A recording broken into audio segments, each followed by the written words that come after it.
Kevin Durant staying on the Suns. It's about as likely as me naming my kid Goku.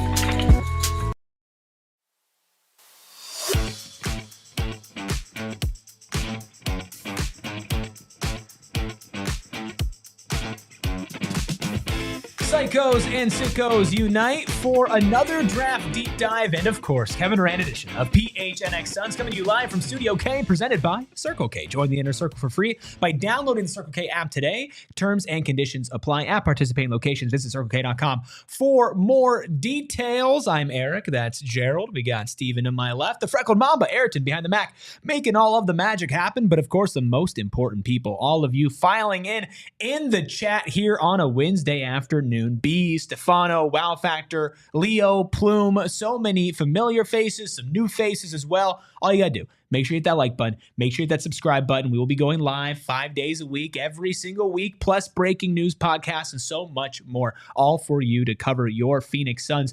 First order of business, though, it's been a massive day at the All City Network, raising money for Big Brothers Big Sisters of America coming into today. We were just under our halfway goal to getting to 10,000. We are currently sitting at $7,400 raised for Big Brothers Big Sisters of America. And big news from Espo for this show only, this Suns show only. He will be matching any and all donations.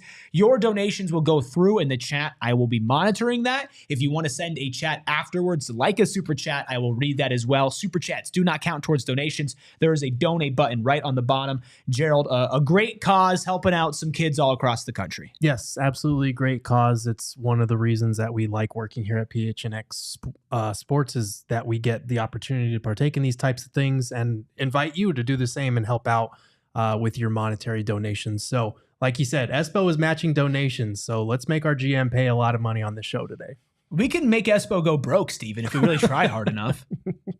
We could. I would just like to say I appreciate not just by word, but by action, an initiative with community. Mm-hmm. It sounds good, but what about the actions that align with that? There you go, community. We got the first alignment word of the day. There we go. PHNX Sports is about everything it is that it speaks about on that part. And I appreciate that because that's something that resonates with me as well. Yeah, if you want to get more involved beyond just donating money, which, by the way, if you're listening on audio, you could still get in and donate. I don't believe it'll be matched by Espo. Maybe if we force him, it will. But we have a link in our description for that. Also, go to bbsa.org/allcity to get involved in more ways, like maybe becoming a big of your own, a big brother or a big sister. But big news we're still waiting for on the Kevin Durant front. Before we get there, let's talk about how Adam Silver has rigged the NBA yet again, Gerald. The Los Angeles Lakers selling for a record for a sports franchise at $10 billion. That Luka trade's making a little more sense, huh? A little bit. I'm not a conspiracy theorist, so I'm not even gonna. I don't want to give this credence here, but some fishy stuff. It's okay, Gerald. Some fishy stuff. And Stephen, happening. you are both two of the most level-headed basketball personalities and analysts that the game has. Yep. You can't tell me this crap isn't weird. You can't say it's not weird to connect some of the dots here. It's weird. Could it be though that they got Luka, the valuation rose up, and the buses were like, all right, time to cash out. To $10 billion, it must be really nice to just walk backwards into Luka Doncic and then sell your team, huh? Must be pretty nice. Yeah. I don't know. I mean, that's all I'm saying is. Yeah. And I mean, she gets to keep her governorship too. So it's not like she's completely out. Why buy the team if you don't get to be the governor? So who bought the team? Eric. Oh, the owner of the Dodgers. Oh, good. That's which great. is just great. Yeah, So- deep pockets. This is, by the way, this Wonderful. guy seems like Walter or something. got All better. rich people are named Walter. Yeah. This dude's named Walter, and he tried to buy the Clippers Mhm. and then lost to Steve Ballmer, and then went, Stephen, and bought the Dodgers and the Lakers. So I hate this guy. Yeah. Yeah, he aligns with everything that you just could absolutely hate no more. Mhm. You Yes, already no, did. this so like, to add first of fuel all, to the fire. Which is the meanest thing Steven's ever said about anyone. yeah, I'm by trying to way think. of- I and feel like it's he by might have way said of- something meaner Maybe to about you, me. but yeah. not on camera. He you don't want to know what this guy says about me off camera. Okay. He bought the team that has Luka Doncic on it. Already my least favorite basketball franchise of all time. Sure. Check. Also bought the Dodgers, my maybe my least favorite franchise. Like, they might be one. That's definitely Oh, wow. your least favorite franchise. The Dodgers? for sure. Yeah, Like, 1,000%. Pure genuine evil. Yeah. Are the Los Angeles Dodgers. Mhm. Anyway, we are not PHNX Lakers. And so we Yeah. are PHNX Suns. Welcome in everybody here. There is a lot going on in the realm of Kevin Durant as we continue to wait for that news to drop. Nothing major has happened on that front. No big time reports yet. It just kind of feels like we're waiting for the big news. Gerald, are you sick of this? Yeah, I've been sick of this, and I was gone for a month, so I can't imagine how. Were sick you not like guys checking are. your phone while you were gone? Like, I was, but most of the updates were minor. It's like feels like inching forward towards an inevitable conclusion, and we still haven't gotten there. It's every day. It's just something we've heard before, just said a little differently, or there's a little extra morsel attached to it. So yeah, I'm kind of sick of it. I would like to know, okay, this is what Kevin Durant is being traded for, or in the very unlikely scenario that they don't find a trade that they like, Kevin Durant's coming back, and now we need to get everybody back on the same page after months of speculation about what a future without Kevin Durant is going to look like. I don't know what else to add to that. I mean, what more can we say? I'm Genuinely. sick of, I mean, I'm sick of this. I'm so, hey, listen, great for business. I'm like, It's I'm sitting here awesome. listening to Joe. I'm like, it's good to hear a refreshing perspective, but But I'm over it. yeah, I'm over Yeah. talking about the It's same just, thing. there's nothing concrete either. And that's kind of what frustrates me, you know, Sure. and especially here at PHNX, like, we've been putting together these like fake trades and potential trades, like all the way back to the beginning of this year when the Butler stuff started, and then some KD stuff leaked into that as well. But I don't want to gloss over it. We did have a donation from Anonymous, a $20 donation from Anonymous. Thank you all love so it. much. I'll let y'all know, appreciate that. we raised almost $150 on the Sun Devil show, and there are way more people in here than the Sun Devil show. Y'all better not lose to the Sun Devil show. Yeah. Hit that donate button. Make us. We got to beat the Wildcat show too, because Yeah. they came in with more after Yeah. that. So We don't talk we about can't that. lose to the college shows. Come Yeah. on. We don't. Come on, the college shows. Who's Come on the on. college shows? Yeah, right. Me. This guy. So we are kind of attacking it from a different angle today, which is, what if the unlikely happens? Now, we all agree, let's put a percentage on it. Percent that Kevin Durant gets traded from the Phoenix Suns, Gerald? It's the same as that skim milk, about 2%. No, that he does get traded. Oh, that he does get traded. It's the inverse of that. The 98% then. Yes. Stephen, is 98% too low for you? Nah, it's 98 low. That's about what I expected. I still think the back door is open for a potential return, but the merits that's going to have to come back on, I don't know.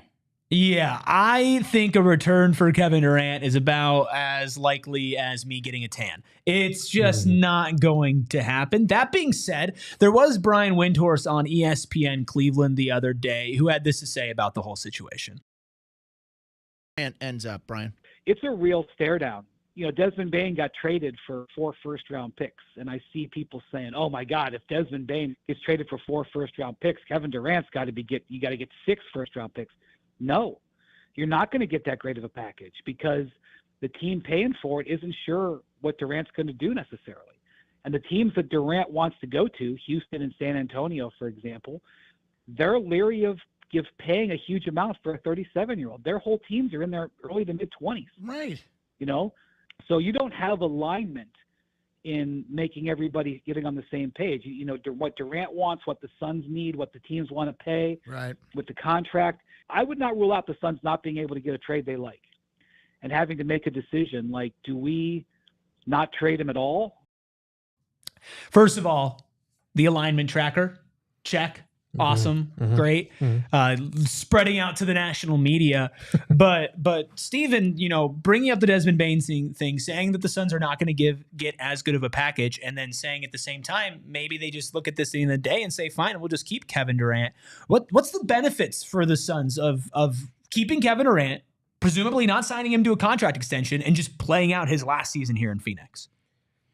Well, keeping Kevin Durant would align with the retool wording, because you're keeping the literal foundation of the team that you built the past 2 seasons and just fixing on the margins. So in a literal sense, that would align with it as much as anything else. But I think the other thing is, I'm curious what Jordan Knott wants as far as his roster going into next season. Is he assessing trades with Brian Gregory and company and saying, I would rather just see what we can do with that and then, revisit this going through into the season, or, whatever the case may be.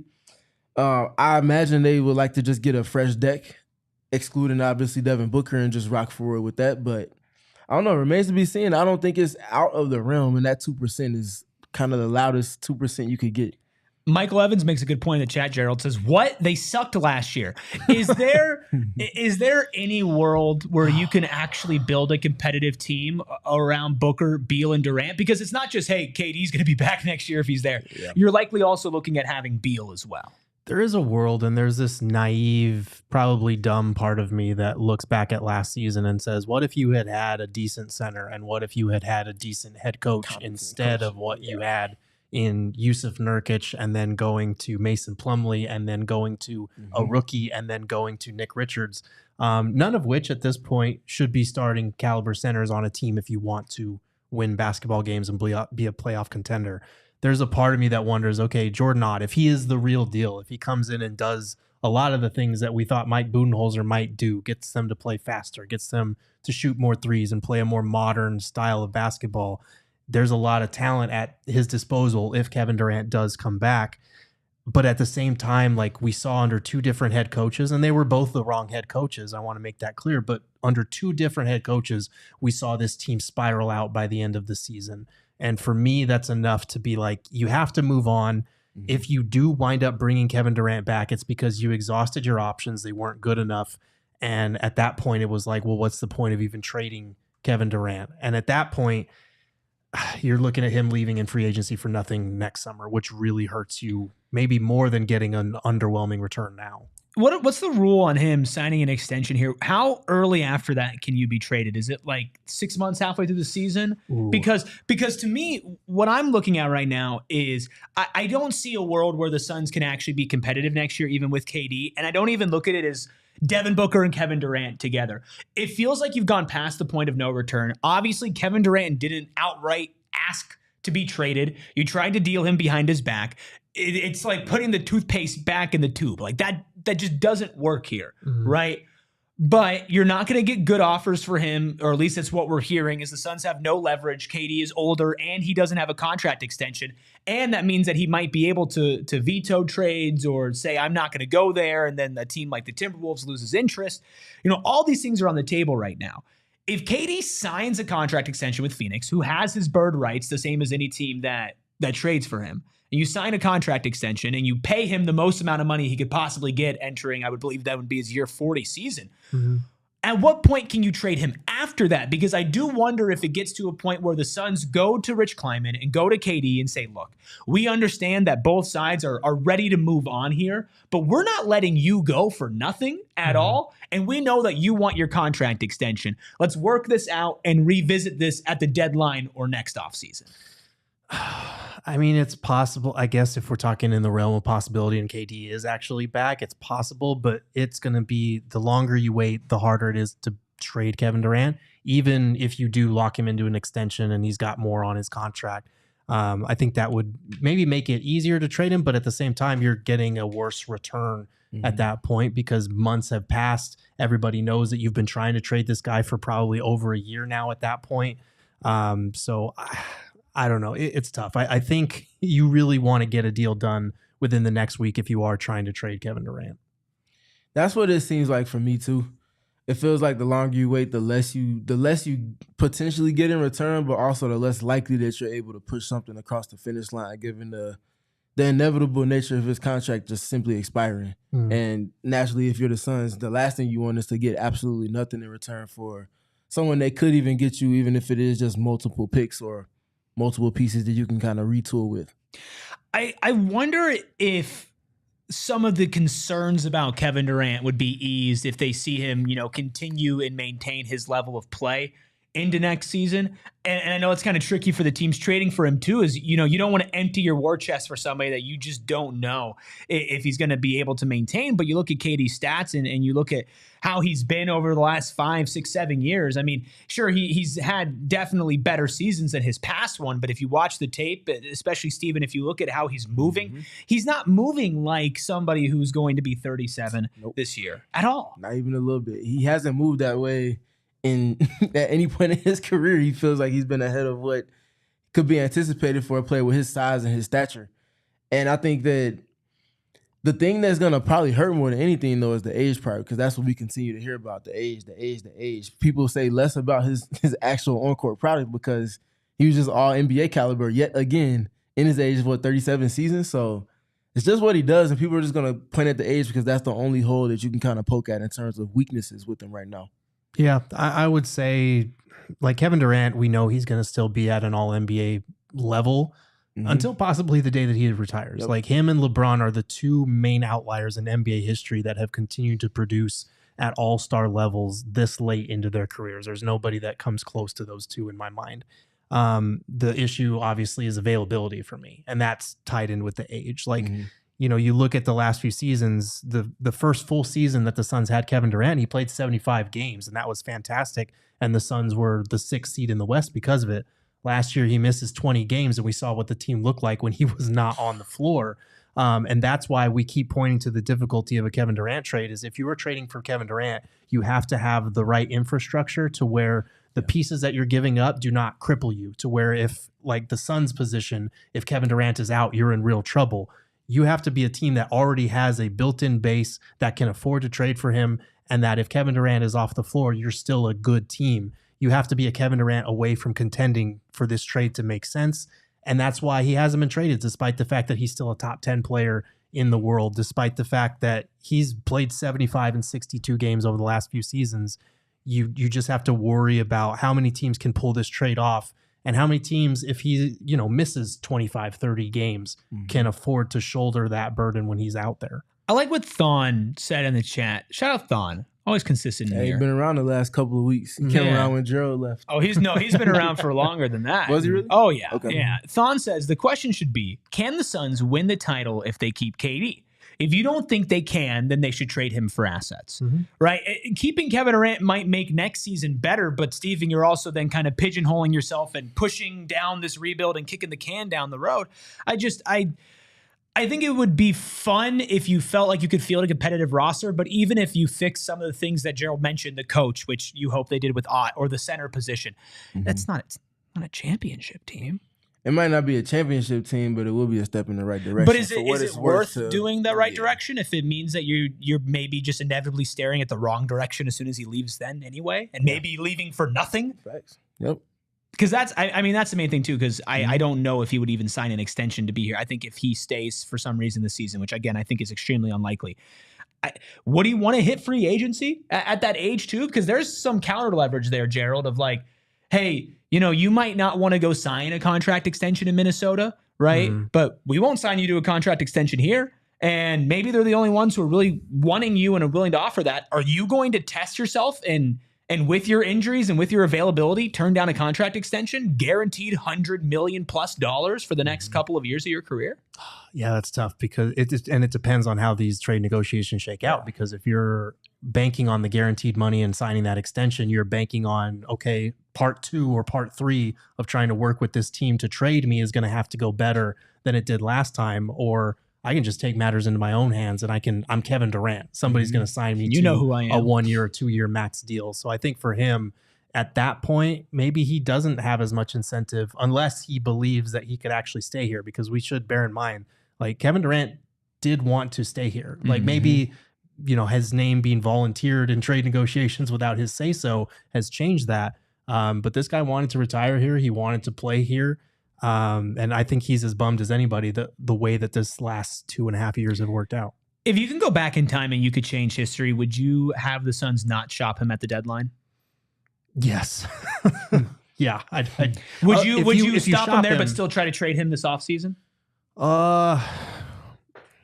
Maybe. I've been on the boat that like you have to find a way to get out of Bradley Beal and keep Kevin Durant because you can still build a winner around Kevin Durant and Devin Booker.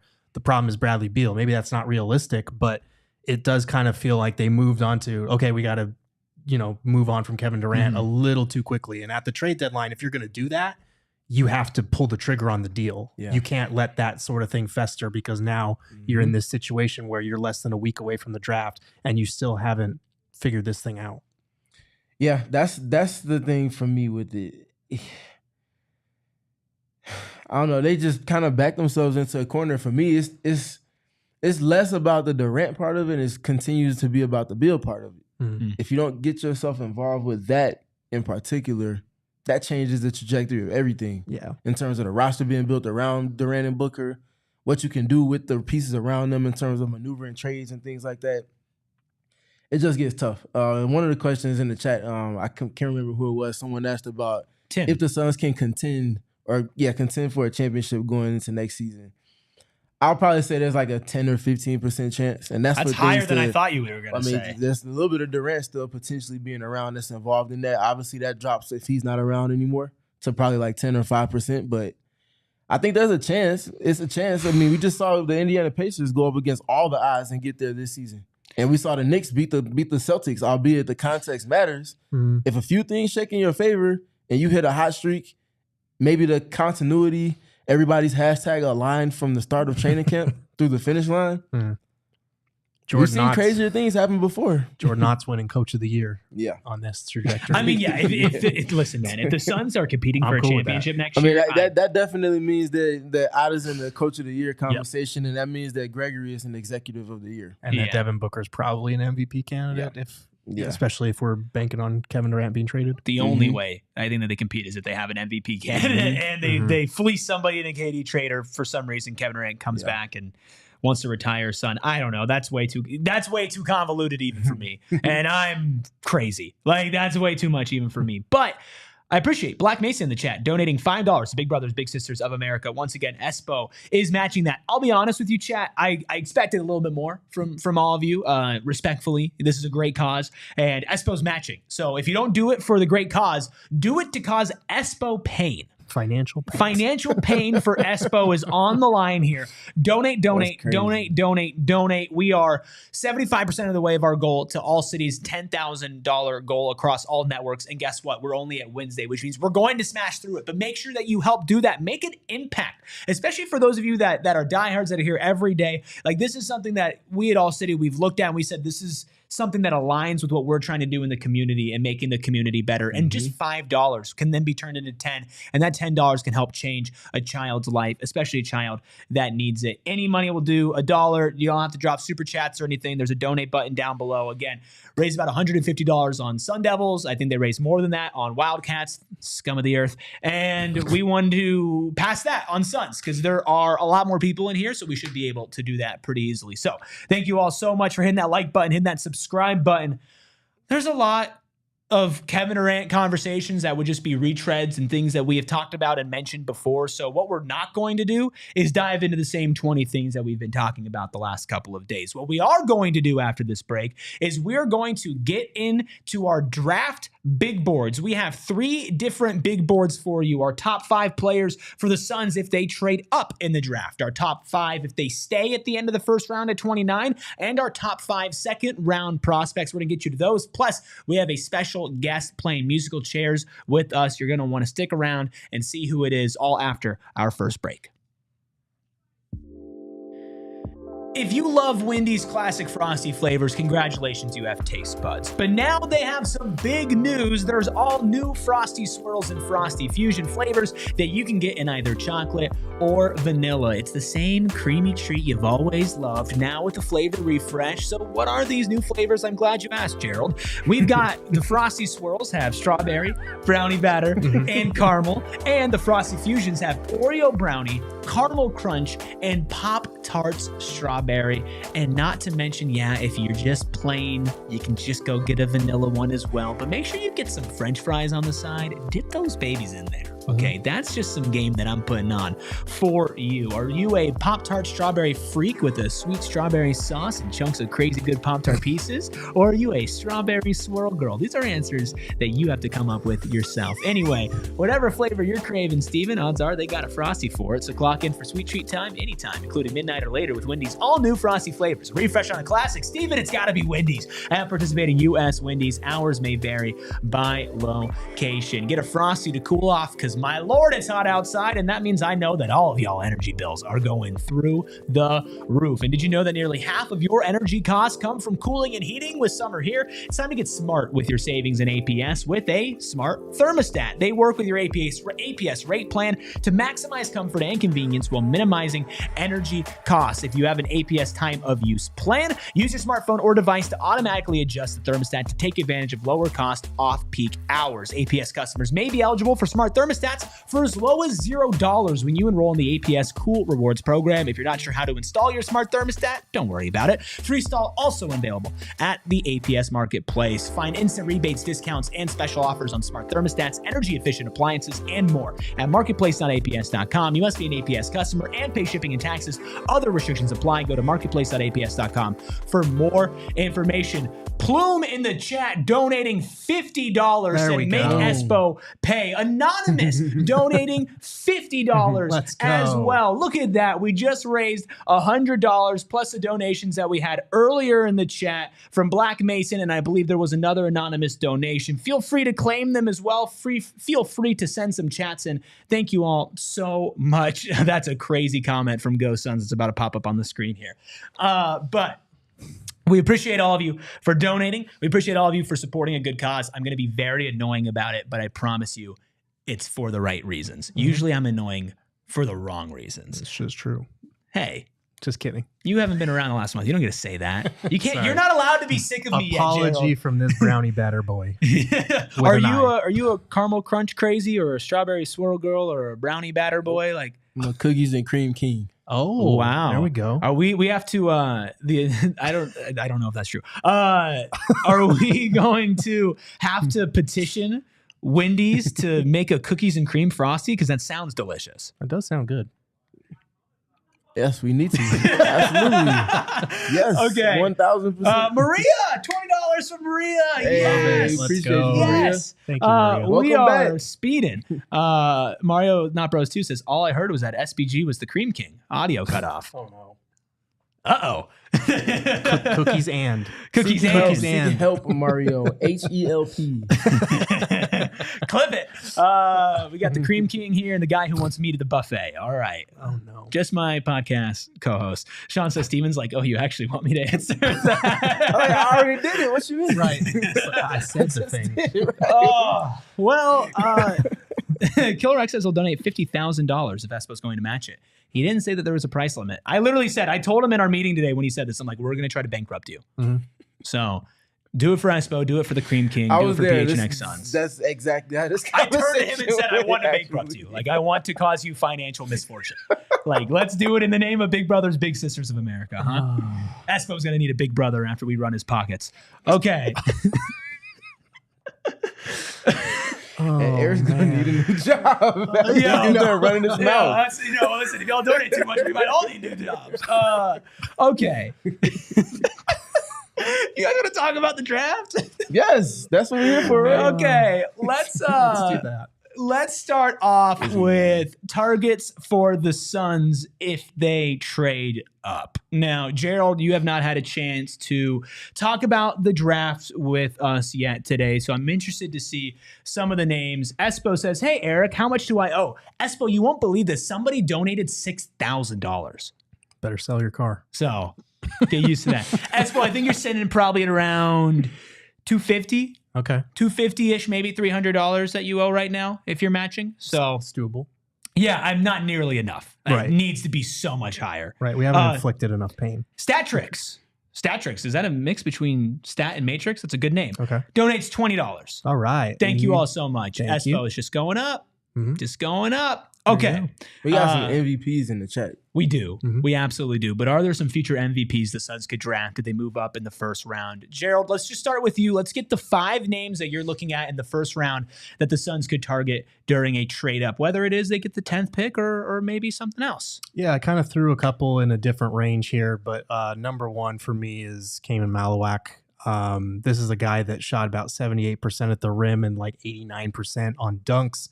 7'1" without shoes, 7'7" wingspan. He sets good screens. He rolls hard. He's got a low block rate, surprisingly, for a guy that size. But the reason is that nobody wanted to test this man at the rim because he is that type of rim deterrent.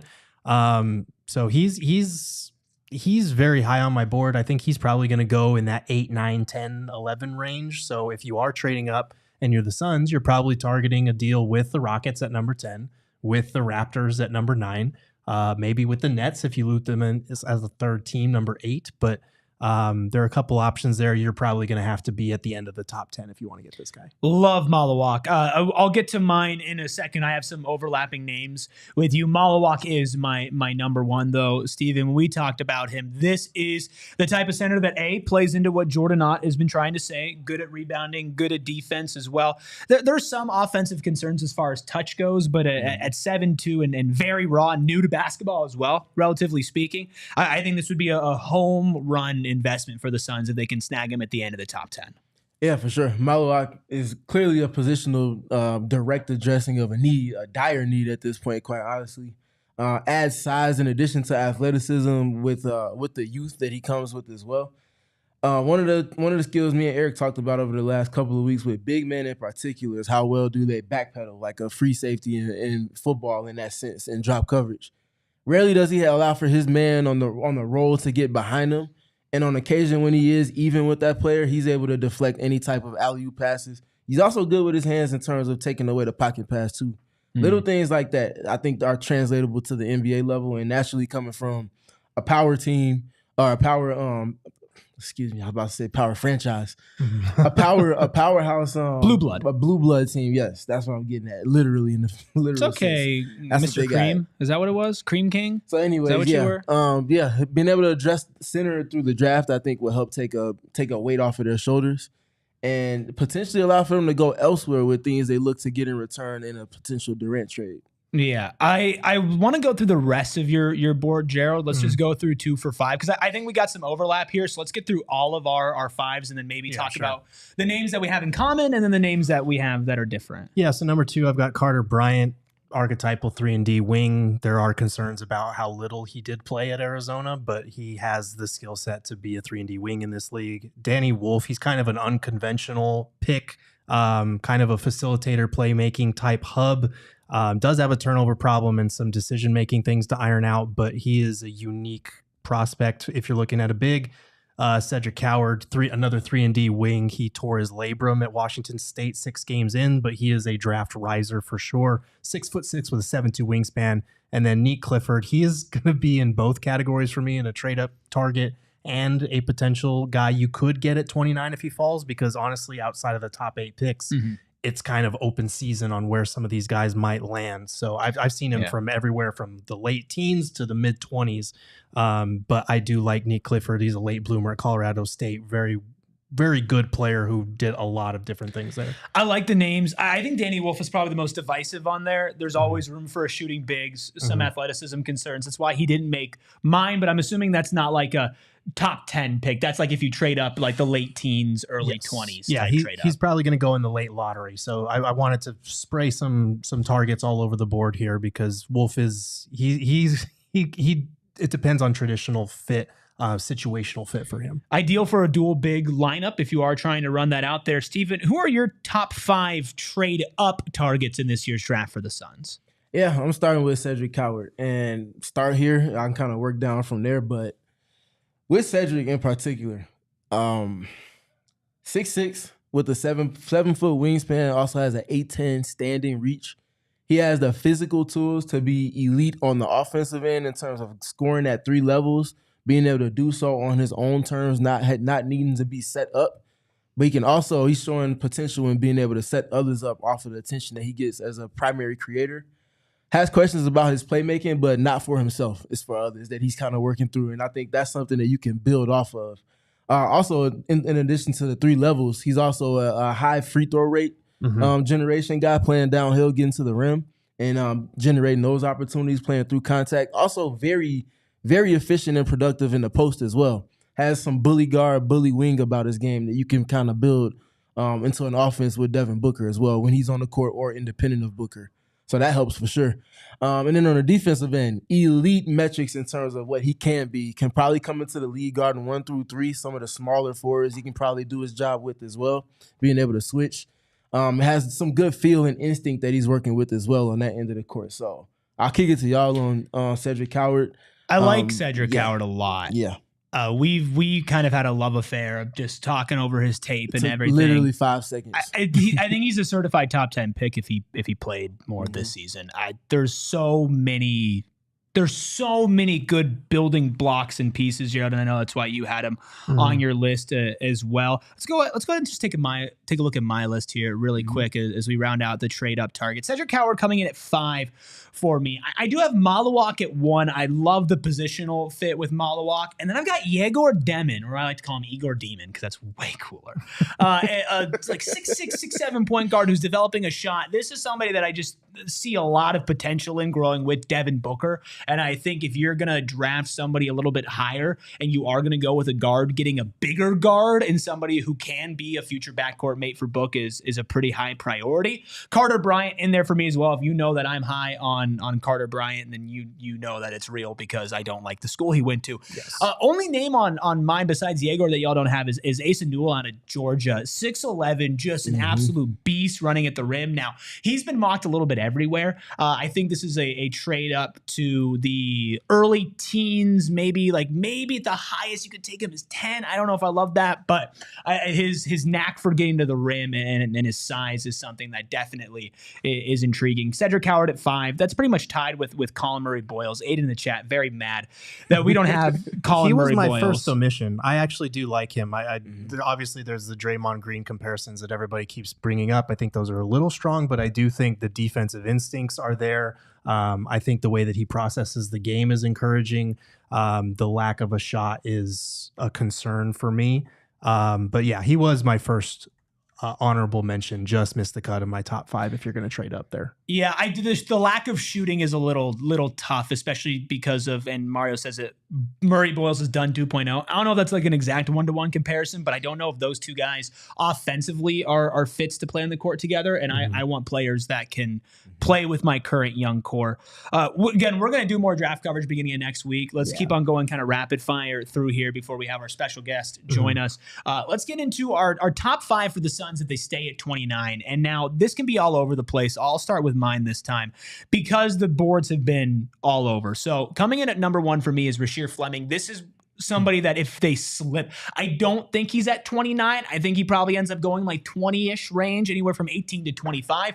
But if he does fall, I think that's a home run pick, a wing that can do a little bit of everything, shoot, all of that. I've got Raynaud out of Stanford, who is a 7-foot-plus center who could do a little bit of everything. Same thing with Hansen Yang out of China. Super impressed with Hansen Yang's game. His agility is 7'2", and his passing are also really big standouts. I like Adu Thiero as well, and Ben Seraph as smaller, obviously, players than Fleming and Raynaud and Yang that can be more in the backcourt.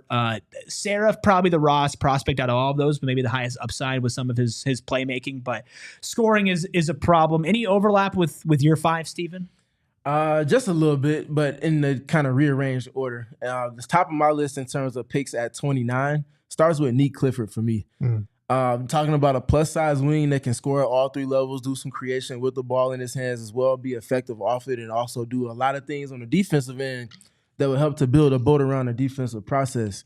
Nick has all of that. He's an older player as well, spent a lot of time at Colorado State, and is someone that has a certain maturity about his game that I feel will translate well to the NBA level. Yeah, I got a lot of overlap with your 2 lists as well.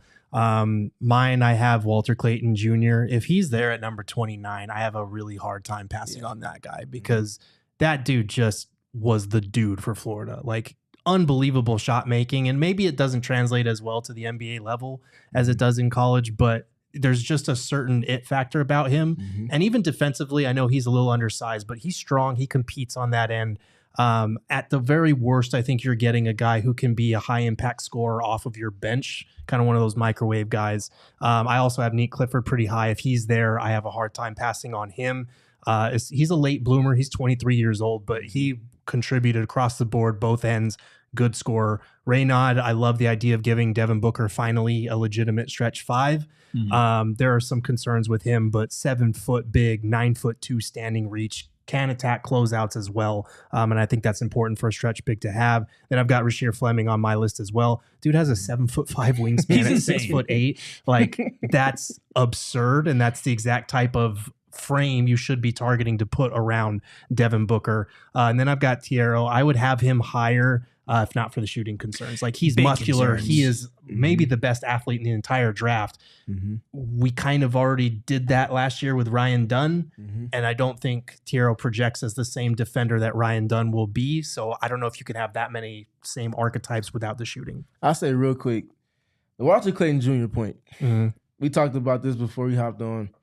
The winners just find a way. I trust winning over any skill that you can show that translate or may go to the NBA level. I trust winning. He has a lot of that Jalen Brunson factor about his game where, yes, you have questions about this, that, and the third. Defense, yes, okay. But big-time plays, big-time moments, winning, plural, he gets all of that for sure. Yeah, I like Clayton. I worry a little bit about taking a guard that late in the draft. I think I'd rather try to get some size at center or wing because it's plentiful there. But I do have a guard in my second round prospects, and some of the names that y'all been mentioning in the chat, I think the Suns might be able to get in the second round. Maybe involves a trade up in the second round, but I've got Amari Williams, number 1. This is specifically for rebounding. He might be the best rebounder in the second round. He is an absolute dog, especially on the offensive boards, and had been one throughout. I believe he played 5 years in college and was consistently an elite offensive rebounder. Just, I think, is one of those dogs that can definitely fill a spot in the middle. I've got Bogoljub Markovic, who is a 6'11" Serbian center power forward who can shoot. He's very intriguing. He's definitely a high upside guy. Has a lot of offensive game to him. Defense, you'd have to be a little worried about, but definitely fits an archetype as a big that you don't have at center yet. I've got Kobe Brea, just a outright shooter. Some people compare him to Cam Johnson. He's a little bit smaller than Cam Johnson, but my Lord, can that guy shoot the cover off the ball. Ryan Nembhard, probably the best true point guard in the draft, average almost 10 assists per game at Gonzaga and is a dog. And then I got Eric Dixon, who actually led the NCAA in scoring last year, 23 points per game, massive defensive concerns, but an absolute bucket. Each of these guys have a very specific skill that they're high on, whether it's big in size, offensive rebounding, passing, or shooting. Each of them, I think, has one elite skill that you could target, and that's what I always look for in second round guys. And I believe I did see a report that the Suns did work out Eric Dixon as well. Yeah, I believe so. I think that's right. Yeah, let's take a look at my second round. There's a little bit of overlap here. Tyrese Proctor, I think he's going to be gone by number 52. But again, the second round is going to be an absolute free-for-all. So you never know who's going to fall on draft night. If Proctor is there at 52, I think that's a no-brainer in terms of a 6'4" guard who can play the 1 or the 2 a little bit. Ryan Nembhard, I probably should have put him a little bit lower on this list. I like him as a facilitator. The only two problems are he's extremely small and he's a reluctant scorer. And in the NBA, you're going to have to be able to do more than just be a Rajon Rondo passing kind of guard. Johnny Broom, another guy that's probably going to be off the board, one of the best players in college basketball. You know, he's below the rim. His game does not translate well to the NBA, but if he's there at number 52, he's absolutely worth a look. Kobe Brea, probably the most elite shooter that you're going to find in the second round. He's one of those guys that you just bank on that skill being so good that you can wait for the rest of his game to develop and catch up. And then Kobe Sanders, if he's there at 52, he's kind of a big wing who can dribble, pass, and shoot. The defense at the next level is kind of the question mark. But he's a sharp passer, comfortable with the ball, has some shooting potential. So if those guys are there, I think those are the types of guys that you're looking at. I've been pretty clear. I don't like Janai Broom, personally. I think he's a G League All-Star. I don't think that his game translates at 52, to the NBA. though? No, I would rather take somebody else. At 52? Yes. No, Absolutely. He was like the second best I player don't in care. college basketball. He's Drew Timmy. Broom to Eric is Saw to Noah. No, I'm out. Like, I'm just out on Well, this then game. let's go back to your list of prospects at the beginning because I don't like that one guy that you had. Which one? Amari Williams? Nope, the demon. Oh, Yegor Demon? Oh, you need the to get developing a shot is a very generous way to he's describe a top 10 his pick. shot. He's a top 10 pick. Get ready to learn Yegor Demon. If his shot develops. Get ready. No, But it's not he's good. already a top 10 pick right now. No. He is. No, like he is going to go top 10. Yegor Demon is a demon. Steven, before Gerald and I fight, and I send home a new father with a black eye, what are your second round picks? I start at the top. I'll go ahead and just speak specifically to Ryan Nembhard. I'm a believer in point guards for one. I'm also a believer in point guards that run NBA level systems for their collegiate tenure. And the way that translates to them expediting their process going to the NBA level. I know the size, but for the shots that he did take in terms of the aggressiveness, he did knock down 40% of the threes that he did take. I think he took 94. In tandem with that, though, he led the nation in assists total and in assists per game. 344 total assists, 9.8 assists per game in a college game is nearly unheard of.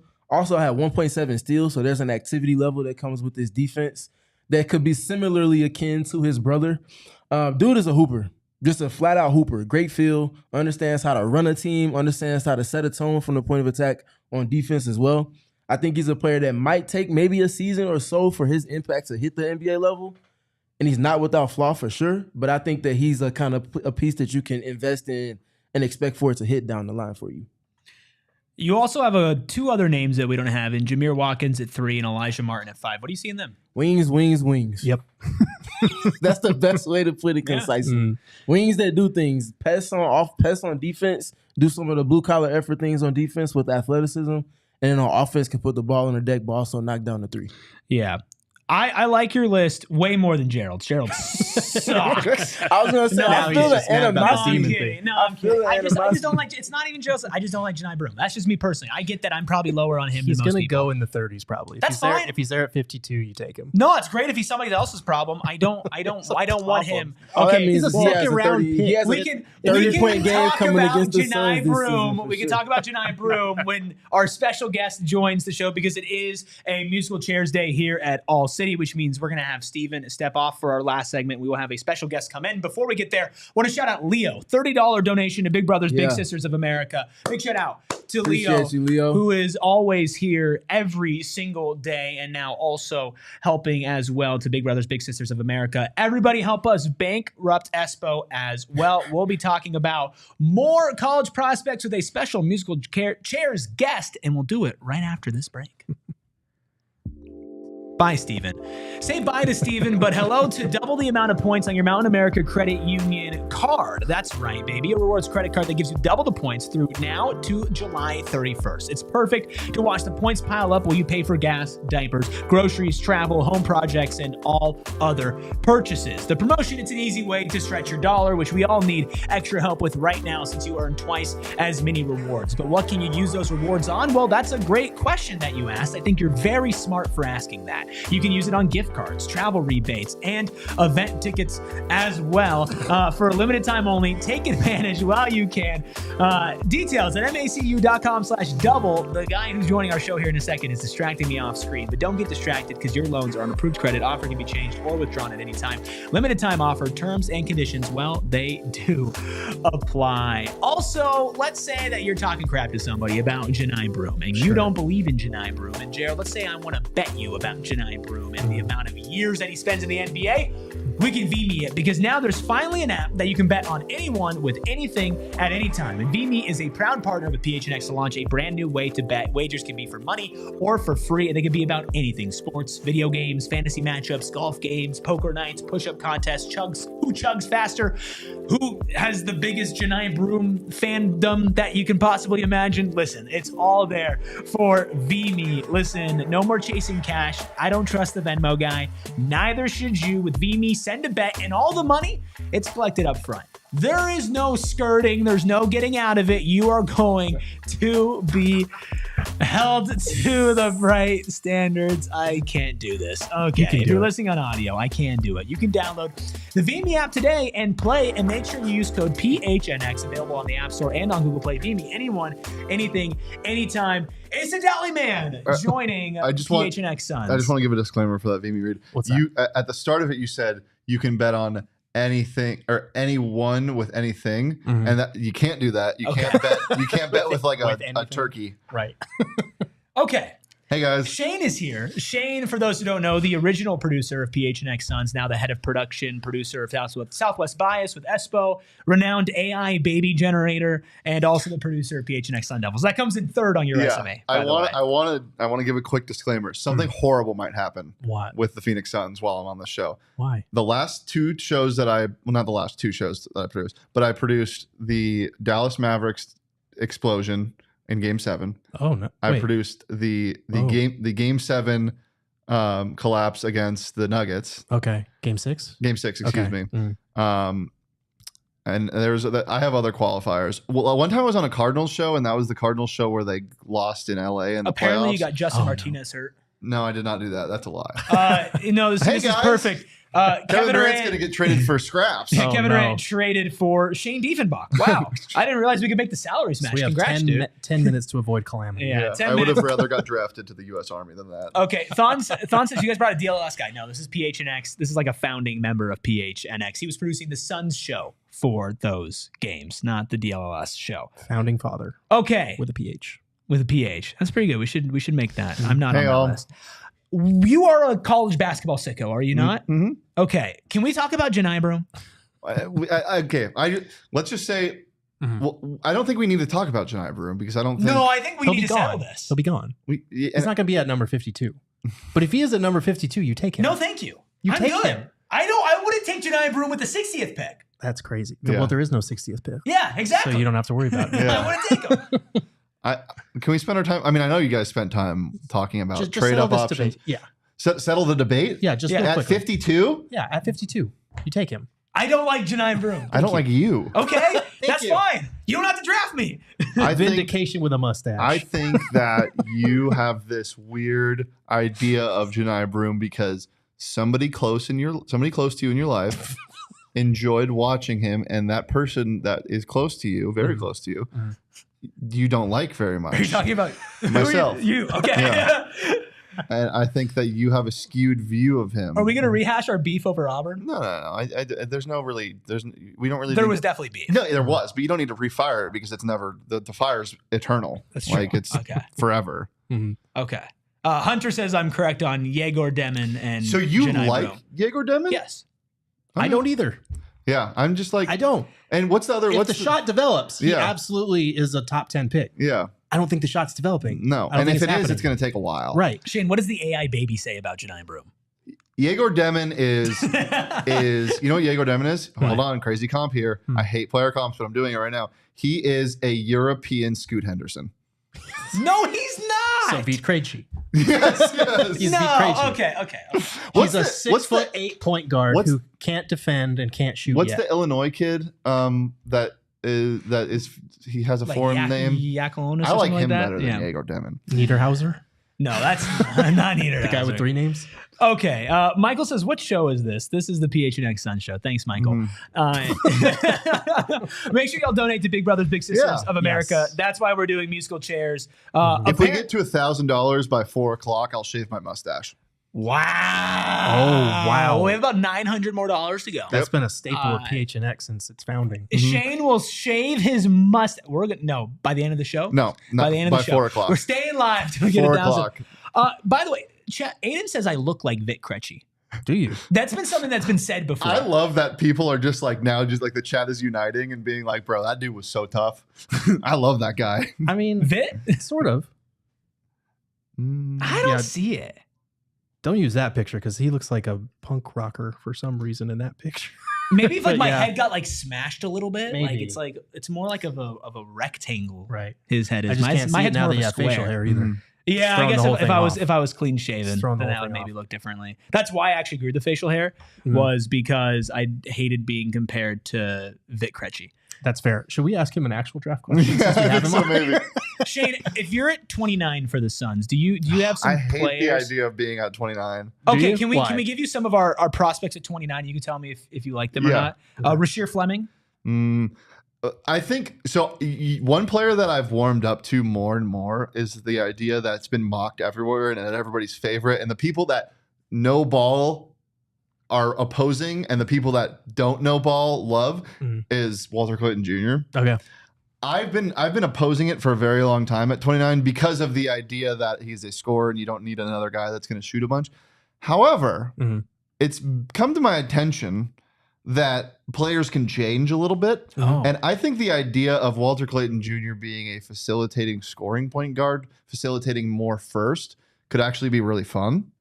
And so that's probably one of my one of my favorite ones at 29 now. Even though it's been the normie one, it's now almost like punk and hipster to want Walter Clayton Jr. because everyone doesn't want him. Okay. That's Yeah. fair. I think if he's there at 29, he's kind of hard to pass up on him, to be honest with you.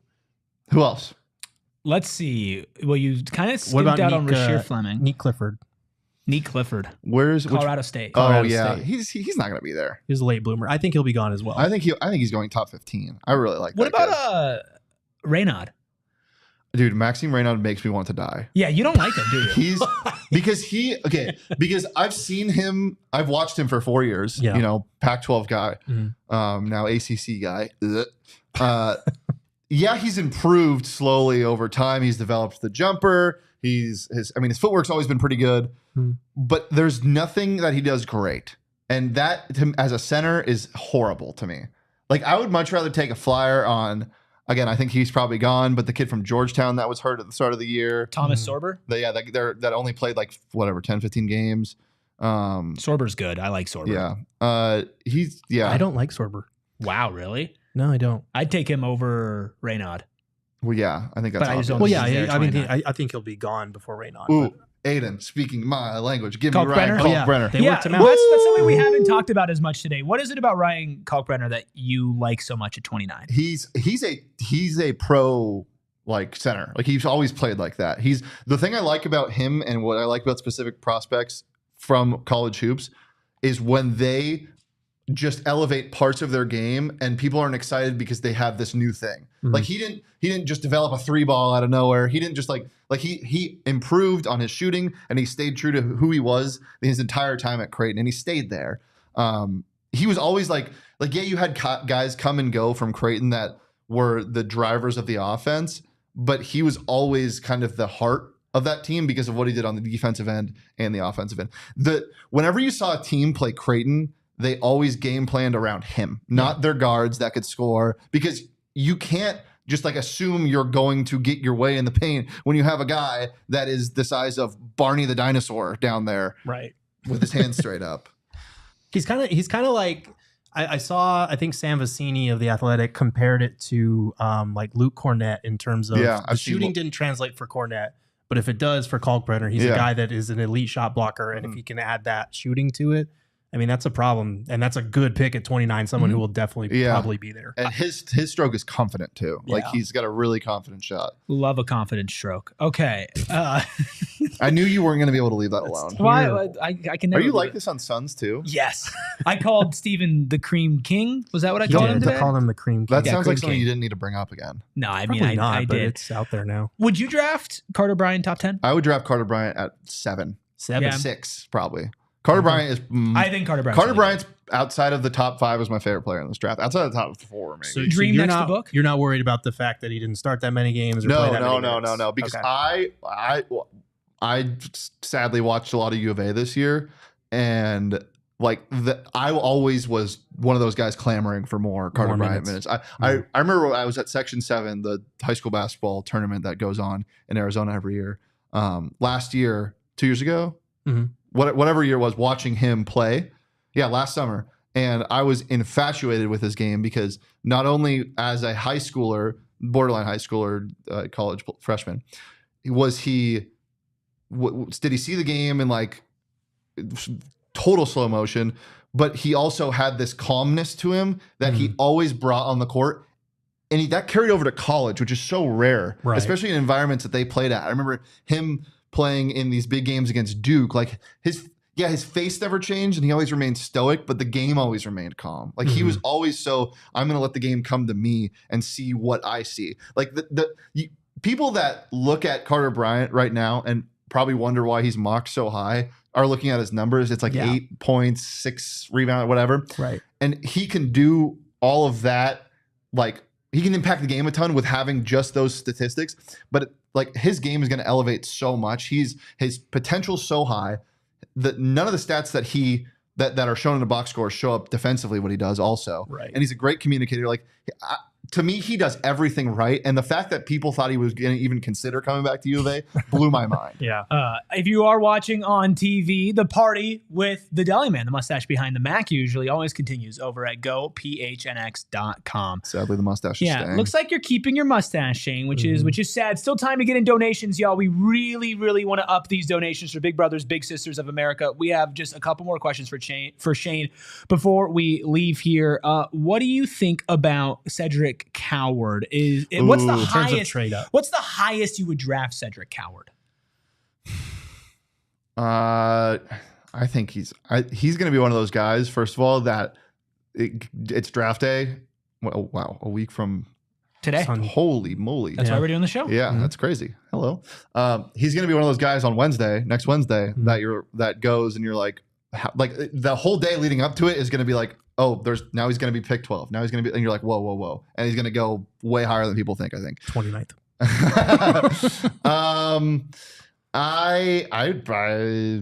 I'd trade up to in the top 15, top 10, maybe. Top 10, okay. No, well, it just depends on how much you're going to have to give up because this draft's value is so weird because of how heavy the top is. Yeah. And then I don't know what teams are valuing their 7 through 10s. Like, how much value is that Raptors pick actually worth? Yeah. Probably a lot, but if Carter Bryant is still there at 9, I'm trading Devin Booker's dogs. Okay. You're trading Kevin Durant to Toronto. Yeah. For number 9. Yeah, you absolutely are. There's one Kevin Durant's name. getting traded before the draft. You hope so. There's no way. Ideally, because the offers aren't going to get better after the draft. I'll tell you that. There's a name in the second round that scored the most points per game in the country last season, and yet is still in the second round. He's a 3-level scorer. His name is Eric Dixon out of Villanova. Is his defense really that bad? Well, how tall is he? He's 6'8". Yeah. Yeah, it's bad. I wanted to hear it from you. Isn't he the one with baby arms too? I don't know if he has baby arms, but he's an absolute bucket. But my lord, he is a turnstile. It's bad. Who did we just talk about before him? Carter Bryant? No. Who did I say I would trade up for? Cedric Coward. That Washington State, right? Yeah. Yes. Yeah. He talk about not baby arms. No, his 7'2" wingspan. I think it's even bigger than that. Cedric Coward has a 7'2" wingspan. It's talk about a freaking big old capital T. Will Riley out of Illinois. Is he the guard? He's a forward. It kind of plays he's guard. the shooter. Like 6'6". He will take a lot of shots. Oh, he's the other white guy next to. He gets knocked around defensively because he's got. I'm not familiar with this game. He's got to bulk up. He's very skinny. Oh, this kid. Yeah. Yeah. I don't really have a strong opinion. I'm not a big Will Riley guy. I think he's intriguing. I wouldn't trade up for him. Maybe later. Can we talk about the guy that the Suns are actually going to find a way to draft? Jace Richardson, Michigan State product. Oh Jace my Richardson. God. Is First of all, he's left-handed, right? Yes. I don't want a lefty on my team. Oh, come on. I don't want a lefty on my team. So no Ben Saraf? No. Oh God, that would be horrible, wouldn't I like it? Ben Saraf. Yeah, Ben's Can good. we just pick up? Where's Cassius Winston playing? You don't like Jace? I mean, he's fine. I just True freshman shooter. no. I know who he is. He's a guy you'd have to trade up to get, and I don't think it's worth trading He up to is get. either going to be Jordan Poole, Okay, or he's going to be out of the league. I don't think there's an in between, and I don't really want either of those guys. Do you have any other takes on this draft? Any hot takes? Any cold takes? Cooper Cooper Flag good. Flag is good. What about Ace Bailey? Ace Bailey? Ooh. I should have brought my computer in here. The Texas kid, the kid that. Jeremiah Fierce. Holy smokes! okay. That dude. I would try to finagle my way into forcing my GM to draft him at 2 if I'm the Spurs. That's how much I like him. Really? Yeah. Do you like Ace Bailey? I'm trading back, obviously, in that situation. But oh my goodness, I like both of the Rutgers kids. I think both of them are just like, they scream potential, and you look at them and you say, okay, top 2 or 2 top 3 picks on the same team, and they were Rutgers, but they played for Rutgers. Like Legalize Rutgers money line. Legalize Rutgers money line. Yes. The thing about these 2 guys isn't what you're getting now. It's what is the potential to get in the future. Obviously, the like Dylan Harper is one of the freakiest basketball players I've seen. Like he I wouldn't be surprised if they said he jumped the highest any man has ever jumped before in a basketball game. And Ace Bailey is, the whole thing with him is he going to be able to handle like NBA pressure? Because we've seen, he threw the ball in the 13th row like 4 times last year in the same game. Like he makes some weird decisions, but he's one of those guys that is his potential to score is outweighing his potential to give the ball to the other team. Yeah, my bad. Trey Johnson, by the way, is the Texas guard. Jeremiah Fears is the OU guard who's also going to go in the top 10. So were you talking about Trey Johnson the whole time? Or okay, yeah. Just to clarify. Yeah, the Texas guy. Okay. All right. I think that's it, Shane. Unless you have anything else to add. I don't rack that brain. I don't think I need to. What? I said rack that brain. Right. You're thinking. Brain racker. Racking the brain. Who are your guys' favorite? Who do you guys want? I really want Chennai Broom. Let's say the Kevin Durant trade goes through before the draft. They have 9. Where are you guys going? Ooh, number 9. I don't think Carter Bryant's going to be there. Malawak. Yeah, I'm looking at Malawak, Carter Bryant, or Cedric Coward. Yeah, I think Malawak if he's there. I honestly might take Malawak over Carter Bryant. I just think center with Book is such an important position. I think those are 1 and 2 for me. Yeah, I think that's fair. Chennai Broom, number 1 overall. You heard it here first. And if you get Carter Bryant, then maybe Yang Hansen slips to 52. Yeah, I would love. Most of the mocks I've seen have him in second round. So it's not out of the realm of possibility. I think somebody's going to reach for him, though. All right, 2 white guys, Liam McNeely, Con Knippel. What? No, seriously. What do you got? Con Knippel's going to go. He's going to go top 5. Okay, that'd be crazy. I've seen him. I know. I've seen him mock there like too. 4, 5, and 6. Right now. I think he's going to go. Who has 7? Ooh. Is that not Brooklyn? I think they're 8. Pelicans. He's Pelicans. such a Pelicans. Pelican. Oh yeah, Pelicans. Con Knippel, Zion. I think you're overlooking the Jazz at number 5. That is a white man, and that is Utah. Yeah. I think Charlotte loves their whites as well. Yeah, Charlotte does. Whites. Yes. Charlotte does love their whites. Does Liam McNeely do anything for you guys? Because he could be there at 20, whatever. No, I not really. No. Yeah. Nothing Nothing here. For you either? Nothing here. That wraps it up from this exciting white, this even more exciting white. And he's Con not Knippel is Grady white, Dick to me. That just feels like a lazy comp. I mean, is it just because like the body part thing? Con Knippel is Kevin Martin. Hold on now. I think I just did something. I don't think you did something. I think I did. Freckled Mamba? Freckled Mamba. What thoughts? Thoughts on what? Your comparison? Uh-huh. I don't know if I can get behind that yet. Chad. Kevin Martin. Okay. Knippel, Before we go too deep down that rabbit hole, make sure you donate to Big Brothers Big Sisters of America. We are over 75% of the way to our $10,000 goal across all of All City. I believe Espo will be donating around $300. Big shout out to Espo for donating to $300, and big shout out to all of you in the chat for raising about $300 as well. Every single dollar counts. We're being lazy again. Con Knippel is not JJ Redick. He's 6'7". No, Con Knippel definitely more of like a TJ McConnell, JJ Redick, Larry Bird type of guy.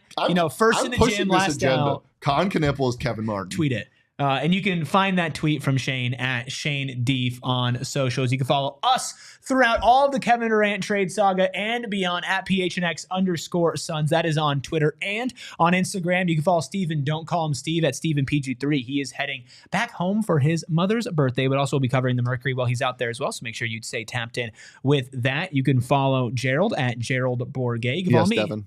at ERIKRUBY. You can follow the Freckled Mamba behind the Mac at Freckled Mamba. We will be back tomorrow with some more Kevin Durant trade talk and beyond. So don't go anywhere. What was that a comment or just because we're talking more about the because trade? Gerald's more sad. Kevin Durant trade talk. Well, unless he gets traded, Hey. then it is kind of That's fine. exciting. Yeah, Hey. that's fine. This trade Mm. should be perpetual. Never always? never happen. I'd be Perpetual. perpetual trade rumors. Oh God, That's what it feels like we're in. Hey, that's been keep our me life coming since back. February. yeah, it's awesome. I hate it. We'll see you tomorrow for more KD Talk. We'll talk to you then. We all silly like the mayor.